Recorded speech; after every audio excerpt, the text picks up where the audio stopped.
TMC के ये जो तमाम कार्यकर्ता हैं जो काउंसलर साहिबा के इर्द गिर्द घूमते हैं और घूम के एक ऐसा माहौल बना के रखे हुए हैं कि आप उनके अगेंस्ट में कोई बात नहीं कर सकते। क्यों?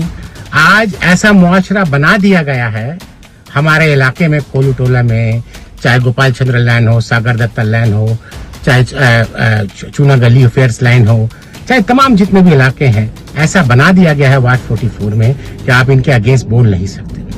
आप देखिएगा जब भी कोई ऑफिसर इंचार्ज आता है, ये तमाम जो लोग अभी मारे हैं, ये तमाम पुलिस के पास पहुंच जाएंगे, ओसी को फूल देंगे, माला पहनाएंगे, उसके साथ गुलदस्ता देंगे, उसके साथ फोटो खींचेंगे और खींचने के बाद सोशल मीडिया में लगाएंगे और बोलेंगे देखो ये पुलिस मेरी है, देखो ये काउंसिलर का मैं आदमी हूँ, इसलिए पुलिस मेरी गुलाम है, हम तुमको मार सकते हैं। और हकीकत में आज मार दिया।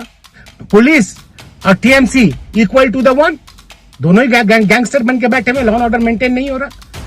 कोलकाता के वार्ड नंबर 44 में उस वक्त अफरा तफरी मच गई जब झगड़े में एक शख्स की मौत हो गई। हादसे में जान गंवाने वाले का नाम इजहार आलम था और वो हार्ट के पेशेंट थे। बताया जा रहा है कि इस हादसे में वार्ड 44 की काउंसलर रेहाना खातून के खास आदमियों का हाथ है। हार्ट पेशेंट इजहार आलम को उन लोगों ने धक्का दिया और ऐसा टॉर्चर किया और मारा, जिसके बाद ही उनकी तबीयत बिगड़ी और उनकी मौत हो गई। इजहार आलम 54 इयर्स के थे और वार्ड 44 के गोपाल चंद्र लेन कोलकाता 73 के रहने वाले थे। मौत के बाद परिवार के लोगों ने बऊ बाजार थाने में इसकी शिकायत की और इंसाफ की मांग की। वहीं इस दौरान कांग्रेस के लीडर्स भी वहां पहुंचे और उन्होंने वार्ड में पुलिस की सक्रियता पर सवाल उठाया और कहा कि पुलिस की नाकामी के कारण ही इस तरह के कुछ लोग इलाके में दहशत फैलाने का काम कर रहे हैं। इस हादसे का जिम्मेदार पुलिस प्रशासन है। इस पूरे घटनाक्रम पर कांग्रेस लीडर जैद अनवर ने क्या कुछ कहा है, आइए सुनते हैं। ये एक ऐसा दर्दनाक हादसा है, सिर्फ हादसा नहीं, इसे दर्दनाक हादसा कहा जाएगा कि आप सोचे कि एक शरीफ आदमी अपने घर में सुकून से आके दिन में या शाम को 2 घंटा गुजार नहीं पाएगा। क्यों? उसको एक डर रहेगा कि इलाके में टीएमसी के ये जो तमाम कार्यकर्ता हैं जो काउंसलर साहिबा के इर्द गिर्द घूमते हैं और घूम के एक ऐसा माहौल बना के रखे हुए हैं कि आप उनके अगेंस्ट में कोई बात नहीं कर सकते। क्यों? क्योंकि वो काउंसलर के साथ घूमते हैं। आप उनके खिलाफ 2 बात नहीं रख सकते मुआशरे में, चाहे वो गलत करे। क्यों? वो काउंसलर के साथ रहते हैं। आप उनके खिलाफ आप ये भी नहीं कह सकते कि आप जितनी भी गलती कर दे वो लोग, आप उनको कोई क्रिटिक्स नहीं कर सकते, आप उनसे सवाल नहीं पूछ सकते। क्यों?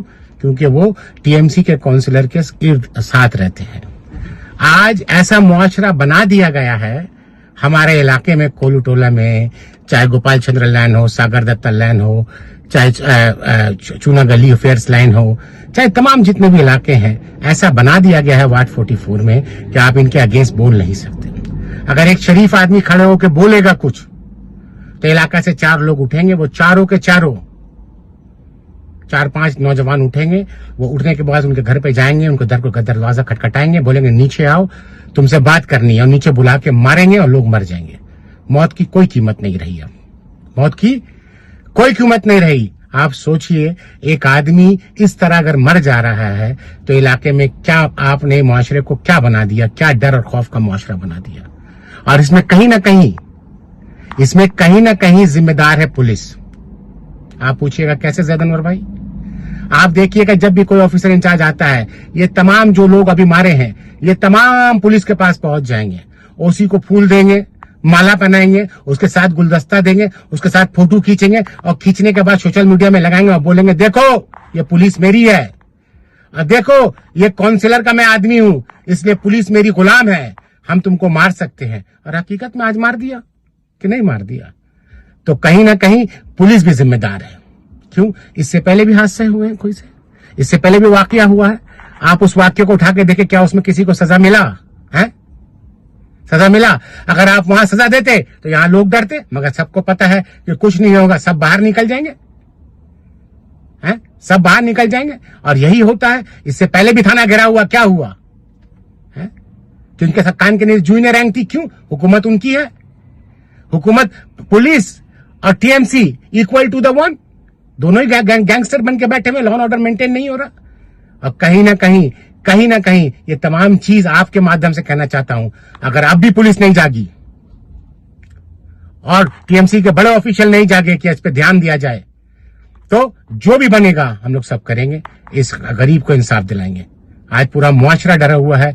आप देखिए पूरे इलाके में आप चले जाइए वार्ड 44 में, टोटल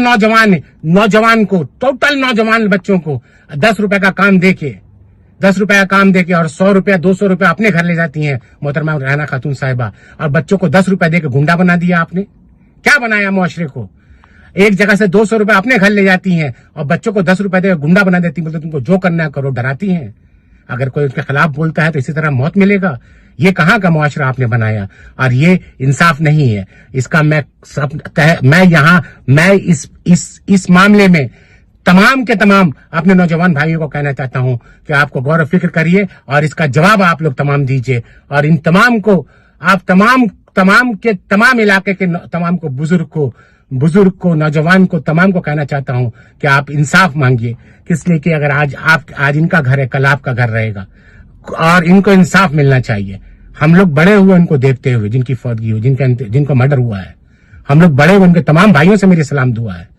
हम लोग का डिफरेंट आइडियोलॉजी हो सकता है, मगर इखलाक में कोई कमी नहीं रखा इनके भाइयों ने। जहां मिले अदब से मिले। बाबू कैसे हो, कोई बोलता जैद कैसे हो, हम उम्र भी है। उनका जो भतीजा है इमरान, वही भैया चचा कैसे हैं, भैया कैसे। यही अखलाक है हमारे मुआशरे का। आज कहाँ हम अपने इलाके को लेकर चले गए हैं? क्या आप किसी को घर पे उतार के मार देते हैं? ये पूरा इलाका बन चुका है। मैं उम्मीद करता हूँ पुलिस अपना काम अब सीरियस से करेगी। और जहां तक की बात है, मैं यहां से जवाब मांगता हूं खास करके राना खातून साहिबा से कि आप आइए और आके आवाम के सामने बताइए ये गुंडा आपने पाला जो आपने, ये कब बंद होगा?